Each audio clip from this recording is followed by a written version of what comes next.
Alright, तो ये quadratic equations का पॉडकास्ट का पार्ट 2 है। तो यहाँ पर हम मेंस लेवल की चीज़ें डिस्कस करने वाले हैं। पहले में हमने बेसिक चीज़ें डिस्कस करी थी। अब बेसिक का मतलब ये नहीं है कि मेन ज़्यादा इंपॉर्टेंट है और एडवांस ज़्यादा इंपॉर्टेंट है बेसिक से। अगर तुम एक कंप्लीट बिगनर हो तो मैं सजेस्ट करूँगा पहले जाके वो देखो, है ना, फिर इस पे आना, और लिंक डिस्क्रिप्शन में डाल देंगे हम। And if you are listening it on Spotify then you will have to go through the playlist. तो चीज़ें कुछ इस तरह का है कि बेसिक्स में जो है हम चैप्टर को स्टार्ट करने से पहले क्या नज़रिया है उसको देखते हैं, और मेंस में हम थोड़ा सा उसे जेई के पर्सपेक्टिव से देखते हैं, जेई के जो हमारे टॉपिक्स होते हैं, और एडवांस्ड में हम बिल्कुल फिर से जेई के पर्सपेक्टिव से देखते हैं, पर बातें थोड़ी कॉम्प्लेक्स होती हैं। कोई कॉम्प्लेक्स कंसेप्ट होता है या फिर कुछ डीप कंसेप्ट्स में कैसे डाइव इन करना है, इसकी अप्रोच हम डिस्कस कर सकते हैं। कोई भी चीज़ हो, बट वो एक certain level of ability to understand demand करेगी, है ना। तो यहाँ पर हम जेई के पर्सपेक्टिव से चीज़ों को थोड़ा लेने वाले हैं। देखो, क्वाड्रेटिक इक्वेशन अगर तुम शुरू कर रहे हो तो यार ये जो बेसिक चीज़ें होती है ना, डोमेन का मतलब क्या होता है, रेंज का मतलब क्या होता है, इनको ना अच्छे से समझ लेना। सिर्फ रटना मत कि एफ ऑफ एक्स अगर कुछ x² + x+1 होता है तो x की पॉसिबल वैल्यूज़ हमारी यहाँ पर डोमेन हो जाएंगी, रेंज हो जाएंगी, एफ एक्स की पॉसिबल वैल्यूज़। ठीक है, ये टर्मिनोलॉजी है, बट एसेंशियली क्या हो रहा है ना। जब तुम लिख रहे हो y = x तो इसकी डोमेन और रेंज का क्या मतलब है। जब तुम लिख रहे हो फिर y = x/x-1, एक तो तुमने फॉर्मूले रट लिए हैं कि चलो नीचे 0 नहीं होना चाहिए, ये चीज़ हो गई, और फिर तुम इनइक्वालिटी वगैरह का यूज़ करके कुछ कर लोगे, जो भी तुम जुगाड़ करके डोमेन रेंज निकालोगे फॉर्मूला वाइज, वो ठीक है, वो जायज़ है। बट एसेंशियली ये क्या चीज़ है भाई, जब x/x-1 में हम x की वैल्यू 1 नहीं डाल पा रहे क्योंकि नीचे 0 बन जाएगा, तो ऐसा क्यों है। इस पर कभी 10-15 मिनट दिए हैं कि भाई नीचे 0 को अनडिफाइंड क्यों बोला जाता है, इसको इग्नोर क्यों कर दिया जाता है। तो ऐसी चीज़ों को इग्नोर मत करना, है ना। अगर ऐसी चीज़ों को इग्नोर कर रहे हो तो रट रहे हो, फॉर्मूला रट रहे हो, इस तरह से करोगे तो ये मैथ जो है सरदर्द बन जाती है। इसीलिए लोग बोलते हैं मैथ टफ है। यार तुम कुछ और कर रहे हो, मैथ नहीं कर रहे हो, क्योंकि मैथ तो मज़ेदार है। ठीक है, तो मैं बेसिक प्री रिक्विजिट बोलूँगा यार, डोमेन रेंज पता कर लो क्या है ना, क्योंकि इससे तो ऊपर की बातें करेंगे एटलीस्ट हम। तो देखो, क्वाड्रेटिक इक्वेशन को मैं कैसे देखता हूँ, मैं इसको कुछ पार्ट्स में डिवाइड करता हूँ। एक तो है कि बेसिक जो हम अपने कंसेप्ट सीख रहे हैं, है ना, जो भी कंसेप्ट होते हैं इसके बहुत सारे ग्राफ्स हो गए, इसमें आपके लोकेशन ऑफ रूट्स हो गए, आपके कॉमन रूट्स हो गए आपके, एंड सो ऑन। एक तो ये सारी चीज़ें होती हैं। एक चीज़ होती है डिडक्शन, है ना। डिडक्शन बड़ी इंपॉर्टेंट चीज़ है। आप ये सारे कंसेप्ट समझ लो, इसका मतलब ये नहीं कि आप जेई में कोई भी सवाल कर सकते हो, क्योंकि सवाल किस फॉर्मेट में आ रहा है, किस तरह से सवाल दिया है, उस फॉर्मेट में जो इक्वेशन दे रखी है, उस इक्वेशन को ऐसे डिडक्ट करना कि तुम उसे कंसेप्ट से रिलेट कर पाओ और फिर सॉल्व कर दो, जो भी कंसेप्ट है उसका यूज़ करके। तो पहले तुम्हें डिडक्ट करना है, फिर तुम्हें कंसेप्ट से रिलेट करना है। इसका मतलब क्या है, मैं थोड़ी देर बाद एक एग्जाम्पल लेके एंड में बताऊँगा, बट ऊपर से समझ लो। पहले इक्वेशन को थोड़ा टेढ़ा मेढ़ा करना है, टेढ़ा मेढ़ा करने के बाद वो दिखने में ऐसी हो जाएगी कि अच्छा ये कंसेप्ट की बात कर रहा है, हो गया सॉल्व। तो दोनों चीज़ें इंपॉर्टेंट है, डिडक्शन भी और कंसेप्ट भी। और कंसेप्ट बहुत जल्दी सीखे जा सकते हैं और ये मज़ेदार भी होते हैं, डिडक्शन भी मज़ेदार होती है। बट डिडक्शन को सीखने के लिए देखो अलग अलग तरह की फॉर्म्स हो सकती हैं। फॉर्म 1 से तुम्हें डिडक्ट करना है, ऐसी फॉर्म में से कंसेप्ट जो है उससे रिलेट हो जाए। फॉर्म 2 से फॉर्म 3, कई सारी फॉर्म के कई सारे अलग अलग तरह के अजीबोगरीब सवाल हो सकते हैं। तो डिडक्शन को मास्टर करने का तरीका अलग होता है, सिर्फ ऐसा नहीं कि हमने एक बार समझ लिया, क्योंकि अलग अलग तरह के सवाल हैं, अलग अलग तरह की वैरायटी है।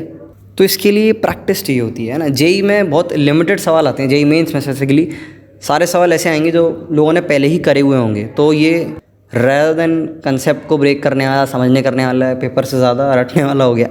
तो हाँ बिल्कुल, मेमोराइजेशन इंपॉर्टेंट है। हर तरह का कंसेप्ट तुमने प्रैक्टिस किया होना चाहिए, हर तरह का डिडक्शन तुमने प्रैक्टिस किया होना चाहिए। ध्यान रखो, तो मैंने इसको 2 पार्ट्स में बांटा, एक कंसेप्ट्स और एक डिडक्शन। तो यहाँ पर हम बेसिकली कंसेप्ट्स के बारे में कुछ चीज़ें डिस्कस करने वाले हैं। सबसे पहले मैं एक बड़ी इंपॉर्टेंट चीज़ के बारे में बात करना चाहूँगा, दैट इज़ ग्राफ्स, है ना। मैंने पहले वाले पॉडकास्ट में बताया था ग्राफ्स के बारे में कि वो इंपॉर्टेंट क्यों हैं। तुम्हारा पूरी मैथ अधूरी है अगर तुम्हें ग्राफ नहीं आते ढंग से प्लॉट करना। अगर तुमने रट रखे हैं कि भाई a <0 होता है तो अच्छा ऊपर होगा, और ये d<0 है तो ये एक्स एक्सिस को टच नहीं करेगा, और ब्ला ब्ला ब्ला। कुछ लोगों ने अगर पढ़ा नहीं है तो फिर कोई बात नहीं है, अगर तो मेरी बातें कुछ समझ नहीं पा रहे हो, जितना समझ पा रहे हो उतना समझ लो यार। बाकी मैं चीज़ों को यहाँ पर डेंस और रिच रखने की कोशिश करूँगा। बढ़ते हैं आगे। तो हम ग्राफ्स की बात करते हैं ना, क्वाड्रेटिक इक्वेशन हमारे सामने आती है ax² + bx + c, तो हम उसमें a b c चेक करने लग जाते हैं। अच्छा a ऐसा है, b ऐसा है, c ऐसा है, o b² - 4ac ऐसा है, तो इसका ग्राफ इस तरह से होना चाहिए। जो हमने रटा है उसके बेस पे नहीं, रटा है उसके बेस पे नहीं, तुम्हें एक्चुअली दिखना चाहिए कि भाई b² - 4ac ऐसा है, तो ये ग्राफ ऐसा क्यों हो रहा है।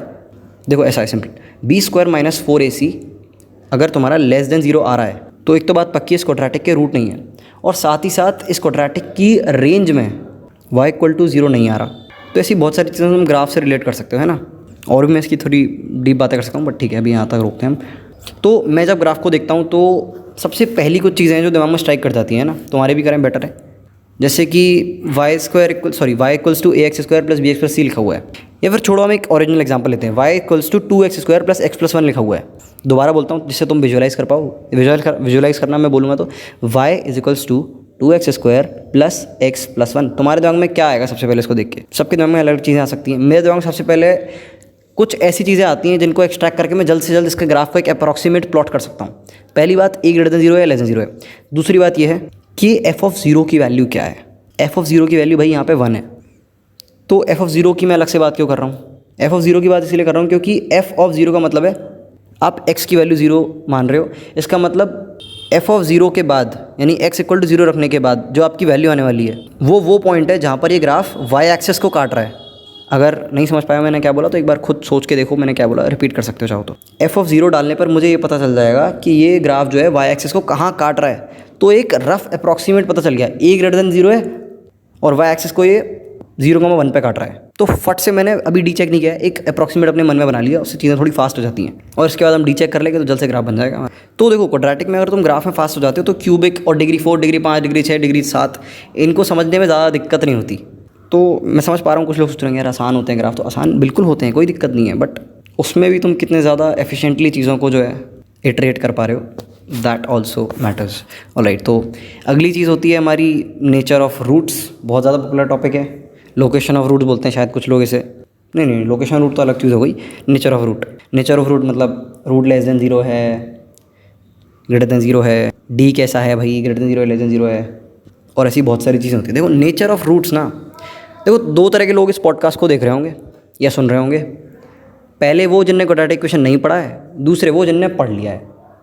एक बीच की कैटेगरी भी है जिसने आधा पढ़ा है आधा नहीं पढ़ा है, वो मैं उसी कैटेगरी में डालता हूँ इन्हें, जिनने नहीं पढ़ा है ना।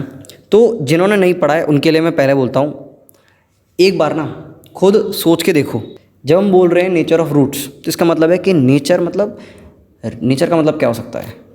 Whole number, natural number, positive, negative, real, imaginary, ये अलग अलग तरह के नेचर जो है कुछ नंबर्स पोजेस कर सकते हैं। रूट एक नंबर ही तो है। तो बिना किसी आगे की नॉलेज के ये चीज़ सोच के देखो कि नेचर का मतलब क्या हो सकता है। नेचुरल, होल में जैसे कि रिपीट किया, फ्रैक्शनल, इंटीग्रल। अब अलग अलग नेचर के हिसाब से ये जो इक्वेशन मेरे को सामने दे रखी है ax² प्लस bx+c, जहाँ पर a b c की कोई भी वैल्यू हो सकती है, कैसे रिस्पॉन्ड करेगी कुछ भी सोचो। इसमें इंटीजर आएगा तो क्या मिलेगा, इसमें रूट अगर मेरा फ्रैक्शनल आएगा तो चीज़ें किस तरह की होंगी, इसमें रूट अगर मेरा इमेजिनरी आएगा तो चीज़ें किस तरह की होंगी, इसमें रूट अगर मेरा रियल आएगा तो चीज़ें किस तरह की होंगी।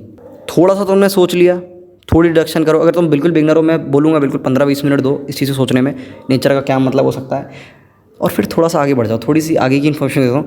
हम यहाँ पर बात करने वाले हैं रियल और इमेजिनरी, क्योंकि ये ज़्यादा इंटरेस्टिंग है। वैसे तो इस इन्फॉर्मेशन का भी कुछ अच्छे लेवल के सवालों में यूज़ किया जाता है कि फ्रैक्शनल रूट्स हैं, इंटीग्रल रूट्स हैं, इससे भी काफ़ी डिफरेंस आ जाता है क्वाड्रेटिक इक्वेशन में। कुछ अच्छे सवाल मैंने सॉल्व कर रखे हैं जो कि एडवांस लेवल के हैं कह सकते हो, जिसमें इस चीज़ का हमें इस्तेमाल करना होता है। बट मेजरली हम पढ़ते हैं रियल और इमेजिनरी, क्योंकि ये बहुत बड़ा डिफरेंस है एक। और इमेजिनरी रूट पर जब बात आ जाती है एक नई मैथ अपने आप खुलने लग जाती है। तो एक बार सोच के देखो कि रूट अगर इमेजिनरी है तो कैसा होगा, रूट अगर रियल है तो कैसा होगा। अपने आप इक्वेशंस को टेढ़ा मेढ़ा करके देखो एक बार। इसके लिए तुम्हें पता होना चाहिए कि इमेजिनरी रूट क्या होता है। तो एक बार एक इमेजिनरी रूट मान के देखो, x - i multiplied by x - 4i, इस तरह की इक्वेशन मान के देखो। इसका नेचर कैसा है, इसका ग्राफ कैसा है, ये सब प्लॉट करने की कोशिश करो। जो भी तुम्हारे दिमाग में आ रहा है करने की कोशिश करो।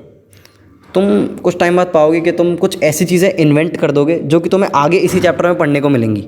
तो मैं यहाँ पर ये बताना चाह रहा हूँ कि जो हम चीज़ें पढ़ने वाले हैं वो कोई बहुत ज़्यादा भारी चीज़ें नहीं हैं, वो तुम खुद इन्वेंट कर सकते थे और वो बड़ी मज़ेदार हैं।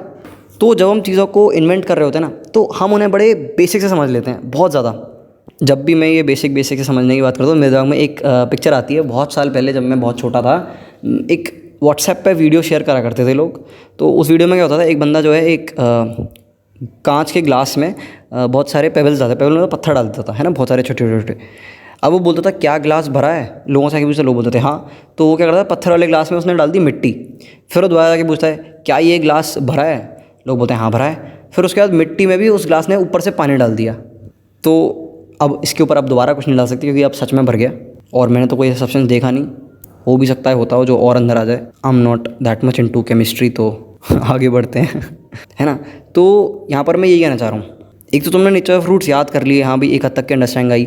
उसके बाद तुम जब उसे एसेंशियली इन्वेंट करोगे तो तुम अब ग्लास में पानी भर चुके हो पत्थर और मिट्टी डालने के बाद, है ना। तो चीज़ें इतनी ज़्यादा मतलब समझ रहे हो मजबूत हो गई हैं, फिर हम बोल सकते हैं, फिर तुम्हारी जो अंडरस्टैंडिंग का लेवल है वो एक सर्टेन डेप्थ को पेनिट्रेट कर चुका है।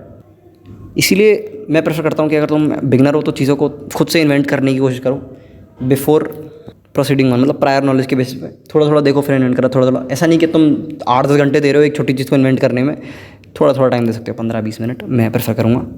अगर तुम्हें मैथ में इंटरेस्ट है तो 8-10 घंटे कोई दिक्कत नहीं है ना। पर क्योंकि तुम यार जेईई की तैयारी कर रहे हो तो बात अलग है ना। और जिन लोगों ने कर लिया है उनके लिए मैं बड़ी कम शब्दों में बात करूँगा यार, just see it from the perspective of someone who invented it. ऐसा देखने की कोशिश करो तो तुम भी एक certain level of understanding develop कर लोगे। इसके बाद बात आती है हमारी लोकेशन ऑफ रूट्स पे।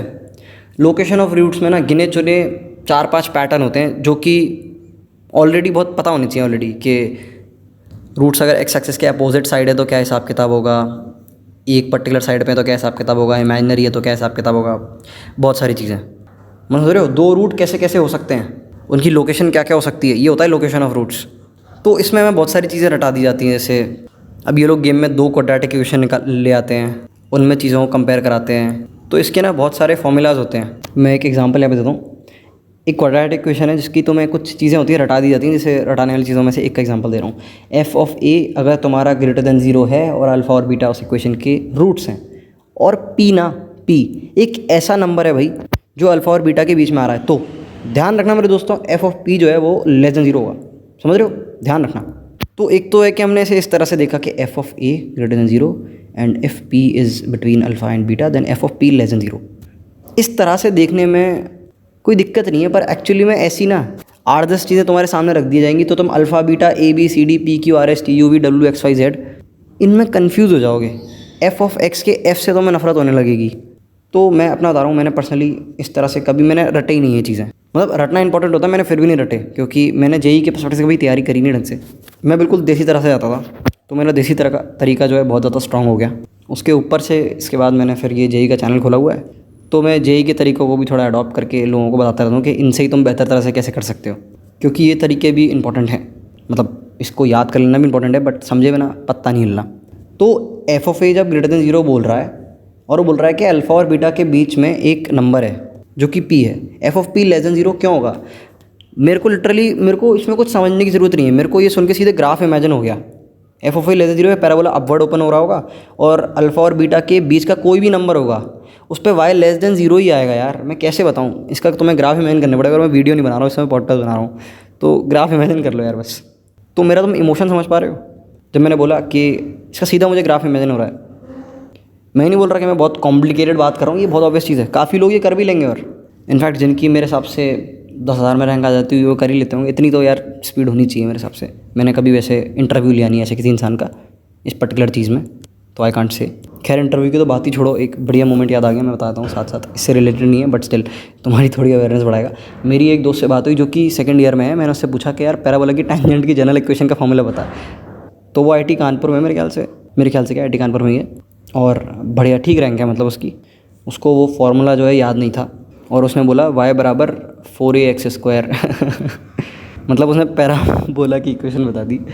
तो मैंने उसे काफ़ी ज़्यादा रोस्ट किया, मतलब मजाक में, क्योंकि बहुत साल हो जाए ना उसके पढ़ते नहीं तो चीज़ें भूल जाते हैं। बट मुझे बड़ा अजीब लगा यार, ऐसा भी हो जाता है, इतना भूल जाता है इंसान। तो तुम ऐसा मत करना यार, पढ़ रहे हो तो याद रखना, इसका कुछ इस्तेमाल कर लेना। ऑल राइट, तो ये चीज़ है।